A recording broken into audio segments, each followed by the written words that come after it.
everyone, and welcome back to the next podcast. Today we are joined by Leeds Rhinos and Roses future player Sienna Rushton.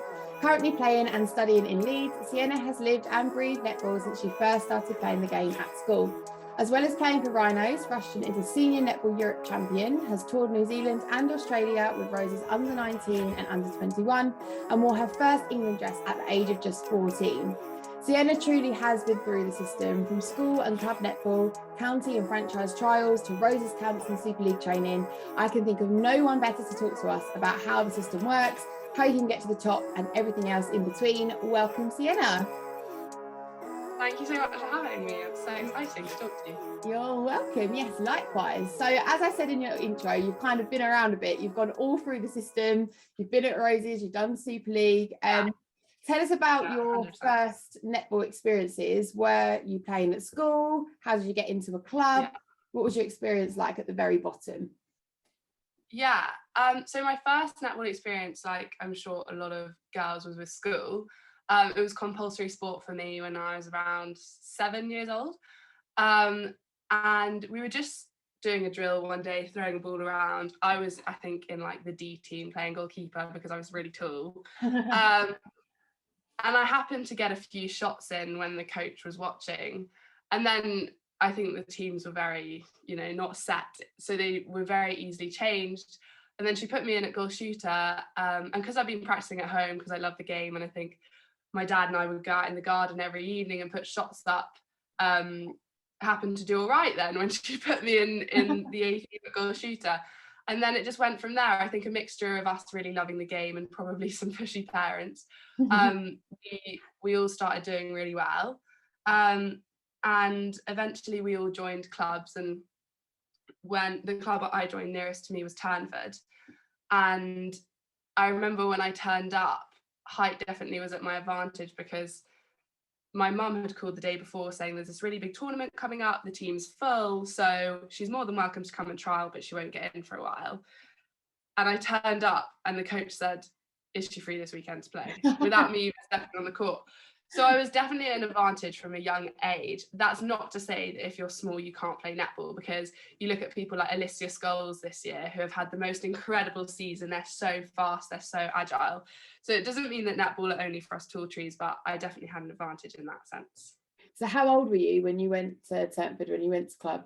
By then I was 11, so I did my first out of school club at club tournament at under 11. And it was really fun. It was something really outside of my bubble because I only played at school, and I think my school was really sheltered.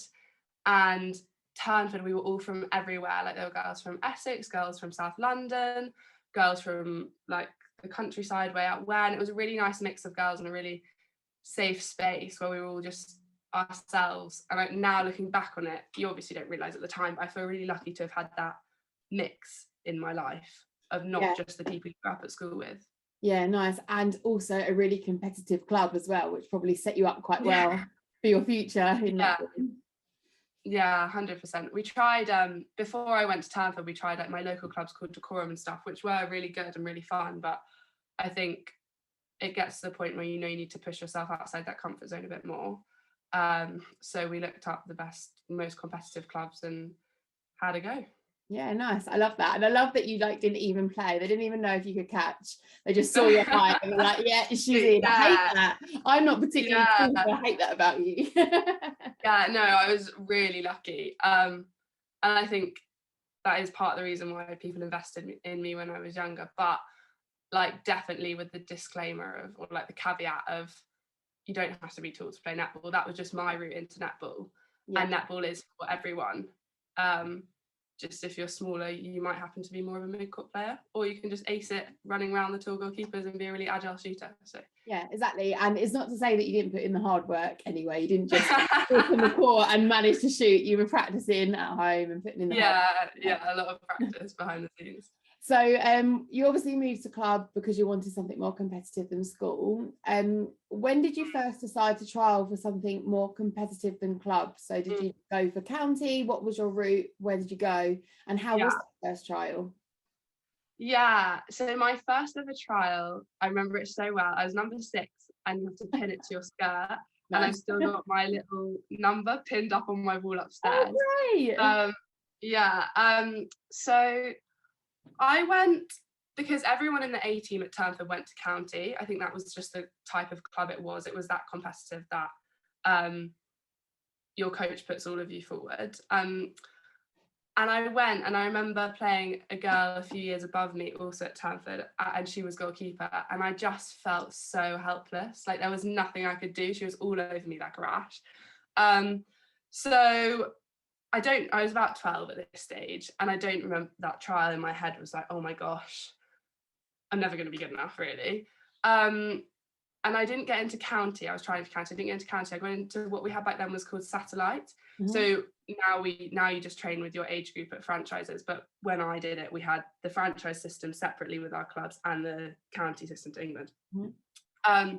So I got into satellite, and that was really fun. But like you never really felt good enough there because you were just at satellite. But it was definitely, I guess, where I deserved to be at the time. And then I remember playing this girl Amber again at some trials 3 years later and just not even thinking about having a defender on me. So that time at satellite definitely helped me. And it was a nice comparison of growth, I guess, to see that if you keep at something. Yeah, so did you progress from satellite to county and then to hubs, or how did it work? So so I progressed from satellite to county, and then at 13 I moved schools. And I moved from the Hertfordshire, kind of London and South East region to the Midlands. And that was when it started to like get quite serious for me, because I've moved schools, so I had to kind of choose. It was a boarding school, so if I wanted to play netball, I really had to commit, because it was going to be a big sacrifice, because I would be having to leave school all the time. And I did, and I met the head of the regional setup, and she invited me to trial for a few weeks, and I just kept my head down and worked really hard and managed to get in. So I kind of skipped that then county stage and went straight into regional there, and spent the next year working from regional academy to then what we call regional performance academy. And then when I was 14, they selected a few of us to go to England trials for what was then National Academy, which is now Roses Academy, for the under-17s and under-19s. So it was really that movement of me to a different school that allowed me to get that England trial in the end. Yeah, so and that kind of leads me on to the next question. So you were playing for regional East Midlands, did you say? Yeah, East Mids, so like Loughborough, Lightning's area. Yeah, so when you kind of were playing for those and you got that call up to go to the England trials, what happened at that England trial? How did you end up getting there? What were the trials like? Yeah, it was such a bizarre day. I felt very, had a lot of imposter syndrome, because there were a lot of girls there who had the England kit, who had been there before. And you just feel like a bit like a nobody, which is fine, because then you fly under the radar, but then obviously you also want to be seen because you want to be selected. I went in with a mindset of just be really relaxed. I really expected nothing. And I think because of those lower expectations, I managed to do better, because you set pressure for yourself, don't you? And I really didn't expect to get in. The day was really interesting. I was definitely like, I thought all these girls were so much older than me, so I remember getting really embarrassed that like my parents had dropped me off. Yeah. And now I'm like, oh, I wish my parents could just drop me off at netball. It'd be so much nicer than driving myself. And I was really self-conscious, like loads of little things, because like I think my mom had made me some pasta in a flask, which was so lovely. And like, but you were embarrassed at the time. Yeah. And just because my parents have been such an integral part of my journey, and they have been so amazing, but I'm aware that like not everyone's that lucky. Yeah. And then you don't need that to be successful, but it did, like I really lent on them as pillars. But I remember just being really like nervous about all those silly things that weren't to do with netball, and I think they can sometimes get in your mind. So I tried to get away from them. I was very like good with my timings, because you're given a number and your number's on the wall and you're told what colour bib you need to be in at what time. And I think it's really it shows your lack of professionality if they're needing to like ask for your number, or if you don't turn up on court on time. So I think it's really important that you look at the trial sheet and make sure you know where you need to be. And then in the morning we played invasion games, which I was terrible at. And all I remember thinking was, oh God, I hope they just watch the netball, because that's what we're here for. But maybe these games are to like test something else. Yeah, and then I trialed, and it was fun. I just remember like not really, just I had such low expectations that I managed to shoot well. And then I got the email the Monday after, and I remember it so clearly. I was in Spanish lesson, and the whole lesson I was trying to figure out how I was going to get out of the lesson to like excuse myself to go to the bathroom and check my phone. Yeah, so at like 5 minutes to, I was like, sorry, I need to go. And I went to the loo to check my phone, and I really didn't expect anything, but I was scrolling down and I saw my name on the list, and I just like burst into tears. Oh, in the toilet on your own. Yeah. So I think it meant more to me than I allowed myself to think. But yeah, that was the first time. And then and I guess that was the moment for you, right, when you got that acceptance, because you keep saying that like, I didn't think I was that good, or I didn't feel confident enough. And I guess seeing your name on that list is like, oh, actually maybe I am good enough, and maybe I can do this. Because you were obviously quite young, weren't you, when you got your first kind of Roses caught up, and you went to Australia and New Zealand, is that right, on your first trips? What were they like? Yeah, well, getting on that tour was really hard because I just had an injury, and like you talking about that acceptance, I'd seen people in my position at my age like go, and I knew it was possible. So I've kind of felt like I know I can get on this tour if I try really hard. But then my injury set me back, and I just thought, if I was a coach and in their shoes, it would be a really like risky to take me, because they hadn't seen me play. And it was a balance between, if you don't ask, you don't get, and keeping my head down and working really hard. And I remember having a talk with Jan Crabtree, who was our head coach at the time, when I was injured, on the side of the court, just saying like, literally begging her, being like, please take me, like I know I'm good enough, I know I can stand up to them when I'm out there, like in this massive boot on my leg.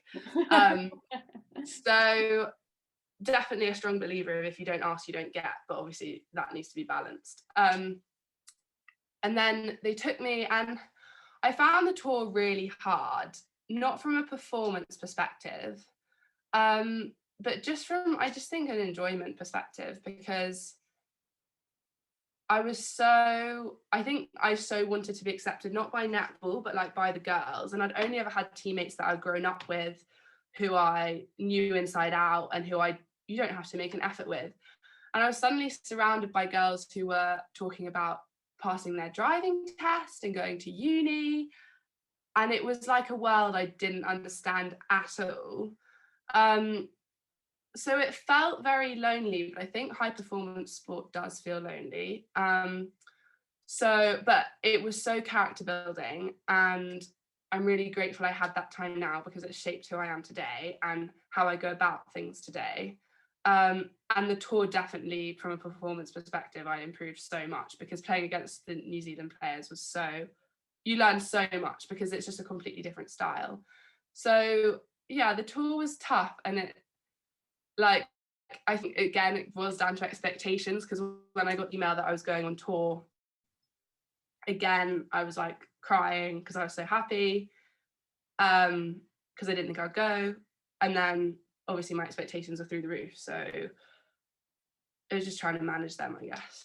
Yeah, and I think that's a good lesson to learn, because I think when you're coming away from club and you're looking at performance, and even though clubs can be performance, I'm not saying that, but when you're going to trials for hubs or whatever they are, you aren't with your friends, and you've got to learn how to play netball as an individual, and to make new friends of teammates. And I think that is the sign, personally, of a really good player, that they can adapt their game to match whoever they're with, and it's not just given because they're with a certain team and they know how that team works. So I guess the further up the pathway you go, the more you have to learn that, because you could be playing with anyone, couldn't you, from anywhere? And you're not going to stand out at trials if you only know how to play with 3 people that you've grown up with at club, because at trials you're going to be put in with a mix of everyone. So yeah, I think that adaptability is so important. Exactly. So you've obviously gone through that now when you finished school and you chose university. Did netball have a massive role to play when you were choosing your university to go to, and how did you make that decision? Or was it just pure luck that you ended up at Leeds? It wasn't luck. I thought about it long and hard. So I was at Wasps at the time, and I was kind of like starting to break into the Senior Super League, like made my debut with them. And then the head coach there, Mel Mansfield, said, we really want you to go to Warwickshire so you can stay at Wasps. And I was like, oh, that would be amazing, because they did my course and the netball was there, but I really wanted that social uni experience. So I just thought, I can't sacrifice that for netball, and I've always been a big advocate of balance. So I looked around elsewhere and thought maybe I'll have to forego the netball, because I've always put academics above netball. But luckily Dan Ryan and Leeds called me and said, Leeds Rhinos is starting a franchise, and I had no idea. So it was just absolutely perfect timing. So the year I went to uni in Leeds, the Leeds Rhinos franchise started, and for me it was perfect because it was a city, so without COVID it should have been social. Damn COVID. And it was a Russell group, so I felt like it was academic enough, so it ticked my 3 boxes of like social, academic and training. So it was the only one that ticked all 3, so it was the obvious that choice. Dan Ryan call out the blue, or did you know him before? How did it even come about? A few, I guess this just shows the importance of networking. At a Prem game a few months before, I started chatting to Bree Grierson, just at post-match tea, and just saying like, just having a nice chat. Anyway, Dan and Bree knew each other really well, so Dan called Bree to say, Bree, we want you in the 12 at Rhinos. And I think he probably said we're looking for like a young shooter, and Bree introduced us to each other. So and then Dan called me. I think Bree texted me on WhatsApp saying, just so you know, I've let Dan know about you. And then Dan WhatsApped me, and I remember getting so exciting because it was kind of the first time a club had asked to you've been picked, sign me. It just felt really surreal. And we just had lots of chats, and I mean, he kind of sold us the dream, about the ethos and the style, and how it's a really professional franchise. Like the environment we're in is like full time, and it was kind of groundbreaking for the Super League to have someone that did something, a team that did something like that, because before, you'd train after work 7 till 10 in the evening, and at Rhinos it's like our day job, which is lovely. So it sold us the dream, and then we lived the dream in 2021, and it was the best decision to move up there. Yeah, I mean, you've had a really great season this year as well, season just gone, and had so much court time as well. So it's definitely the right decision for you to make. But what's it been like? You mentioned that it's like your day job, and that's how it works in Leeds. What was it like though, juggling uni and season? Because it's crazy for me, and I only play regional, but I can imagine that for you, obviously the pressure's up, and like you say, you prioritize your academia as well. So what was that like, trying to juggle that? At the time it seemed completely normal, but I look back on it now and think, oh my gosh, that was crazy. Little things like I would never on transport and traveling, because I wasn't driving, there'd never be a moment where I wasn't working. So I bought this like board to put on my lap, and I'd always be doing like my maths homework in the back of the car. And I didn't see it as like travel to netball. I just saw it as like, okay, I've got a 2-hour journey here, I'll get 2 hours of work done, which I think you need to do. You need to like be able to prioritize and kind of time block your day. And I still do it now. I time block my day in half an hours and know exactly where I will be in those half hours.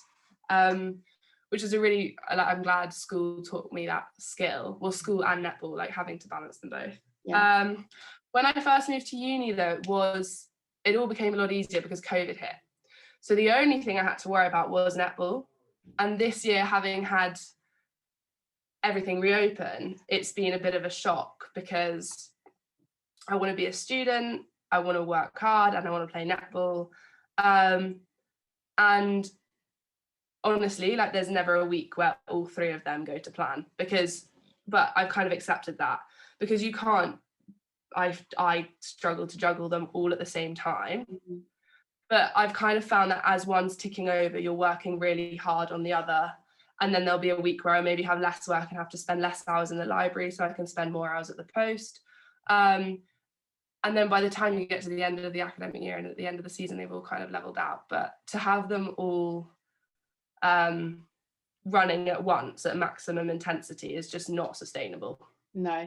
And I guess it's being a bit nice to yourself as well, because you might have all these expectations that you want to spend like an hour at the post a day, but if you've got assignments due and other stuff going on, you can't, and you have to have a life as well, otherwise you lose the love of it, right? Yeah, 100%. I think that flexibility is so important. And also, I think it depends what kind of athlete you want to be. Like, for some people, it suits them to give absolutely everything to netball and sacrifice everything because they want to make it, and that's what they want to do, and that's incredible. Like, if you love it, go for it. Follow your dreams. But, like the classic. But for me, I really struggle with the pressure when the only thing I've got going for me is netball, because then if I miss that shot, all I've got going for me is netball, so therefore all my life is a failure. And I know that sounds really dramatic, but that's how it feels. So I kind of need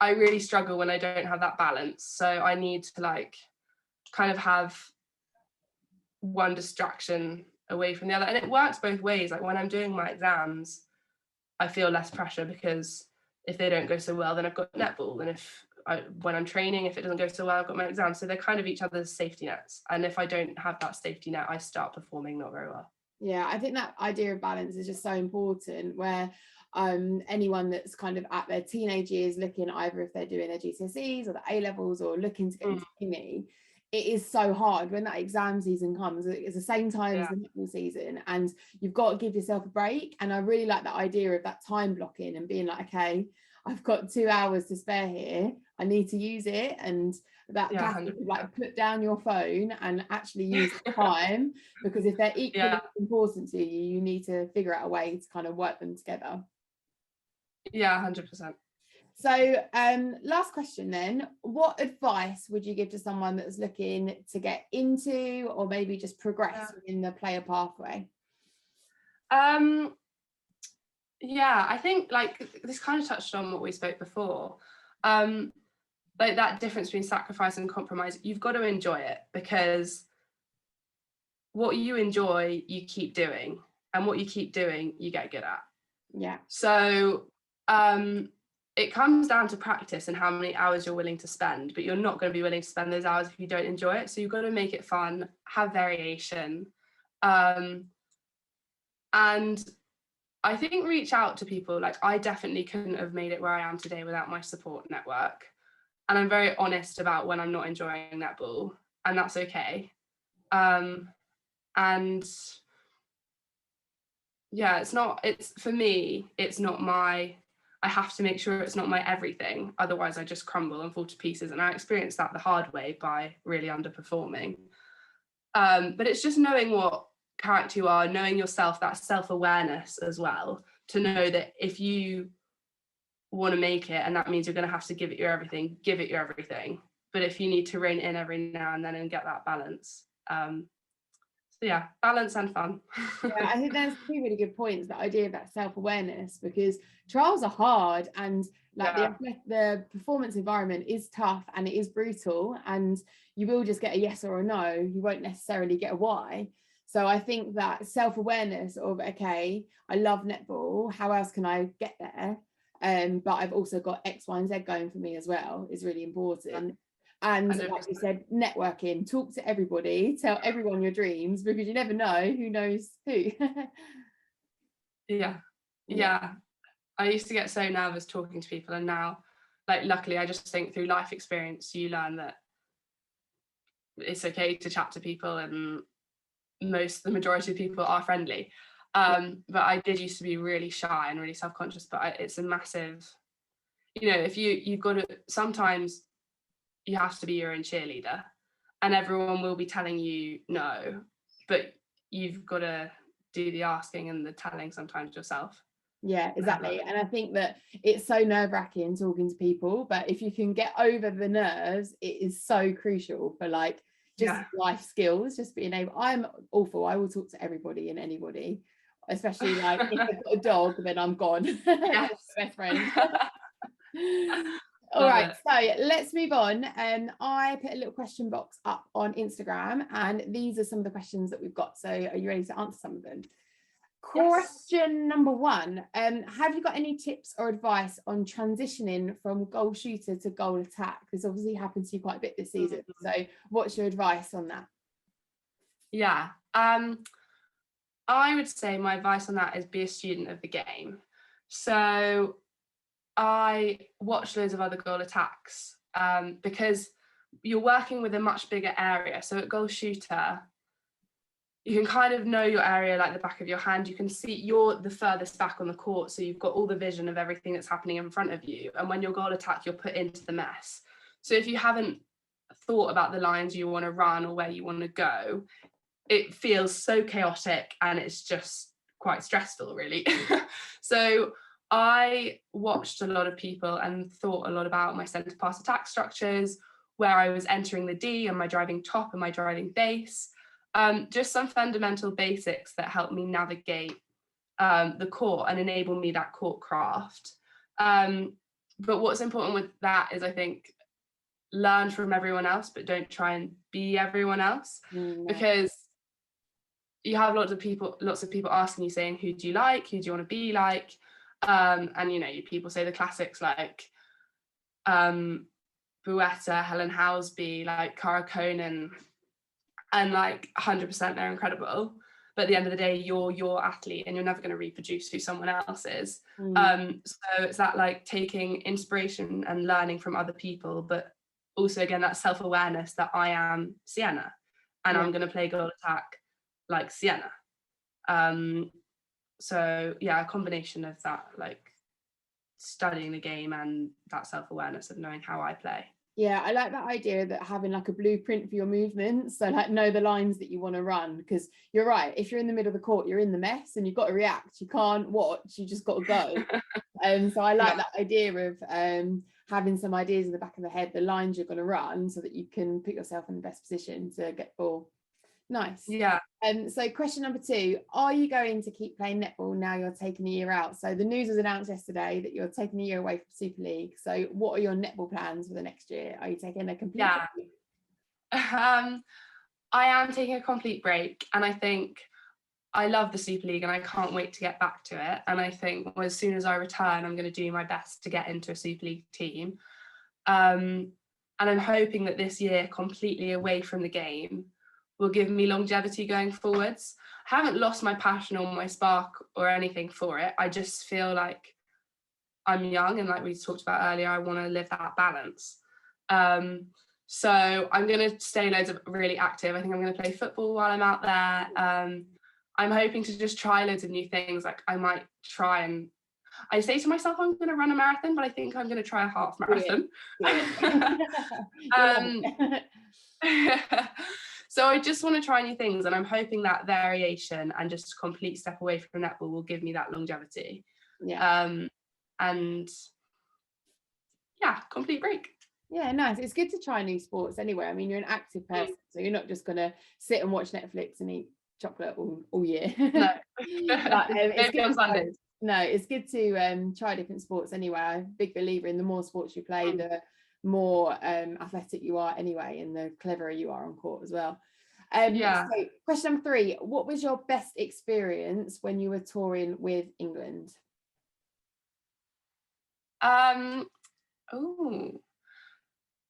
Definitely experiences off the court. I think like evenings where we'll all play charades or all play Wink Murder, and you just end up having a massive laugh after dinner.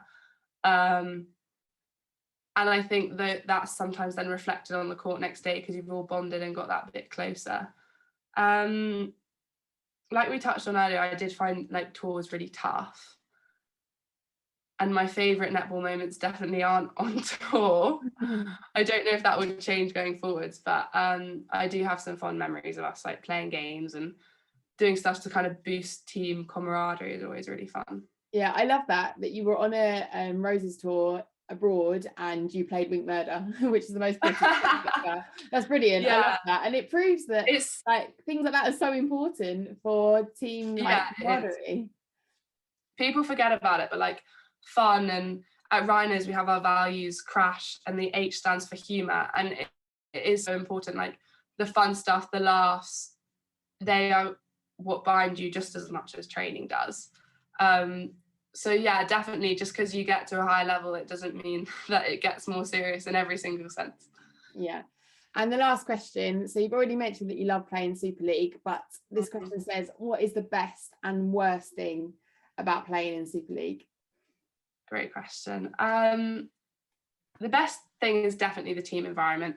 It's so cliche, but the best way to describe it is family. I think we're very lucky at Rhinos, and I don't think it's the same at every franchise, but I really feel like those girls, I'm so close to them, and I'm going to miss them so much next year. And to be honest, when I come back, I don't even mind if I would mind, but I just want to, if I'm not selected, but I just would want to be a training partner with, seeing the girls every day, having that almost social life, because you live and breathe everything together, and like you're doing the same program. So like when you wake up, if my bum's sore, Bree's bum will be sore, because we both did squats and the same amount of squats in the gym yesterday. So you literally like live in each other's pockets and experience the same things, which means you ride the wave and the roller coaster together. So the team environment is just amazing. And then when you get to put that on court and maybe have a 1-goal win or get to finals weekend, it's just like an incredible high. And then on top of that, like I'm so grateful for the facilities and training. Like we've got nutritionists, psychologists. Like I feel like I could have a degree in sports science. I mean, I obviously couldn't, but we get so much information and get looked after so well. Like if I'm not very talkative one day, my S&C might text me being like, you didn't seem like yourself today, are you okay? And it's like, people, it's just so touching that people care that much. It's just real family vibes. Anyway, enough about the family. The worst thing is probably PDMS. It's this app we have called PDMS. I know it well. And yeah, every morning, it's good. It's a great thing and it needs to be done because it's going to enhance our sport. But every morning and after every session, I have to fill out how I'm feeling, how intense it was, how much sleep I've had, like everything, which is just a bit of a chore, and it's just me being a bit lazy. But I'm going to look forward to not having to wake up and fill it out every morning. Also, if we forget it, then we have a forfeit at Rhinos. Oh, so no. they're all fun and games. It will be like, you've got to bake for the team, or you've got to wear your kit backwards. Like it's all stupid and silly and fun. But I will look forward to deleting that app off my phone temporarily. Yeah. And also with that as well, I mean, it's great for allowing coaches to look at recovery and how hard they should be pushing, etc. It's a brilliant tool. It's so important. Like, how tempted are you to lie and be like, yeah, I had my 8 hours sleep, when you've been on a social the night before? Yeah, if I got it's really hard to be honest when you've got like 4 hours sleep. Yeah, and you know that they're going to be looking at that for your performance as well. Yeah, exactly. I love that. Okay, great. So that's the end of the questions. We've just got a quick fire round. So I'm going to ask you a series or this and that questions, and you're just going to answer as quickly as you can. Okay, so this is quick fire with Sienna. So morning training or evening training? Morning training. Strength sessions or court sprints? Ooh. Court sprints. That's what Sydney said. I think that's weird. I'd rather strength. Night out or night in? Night out.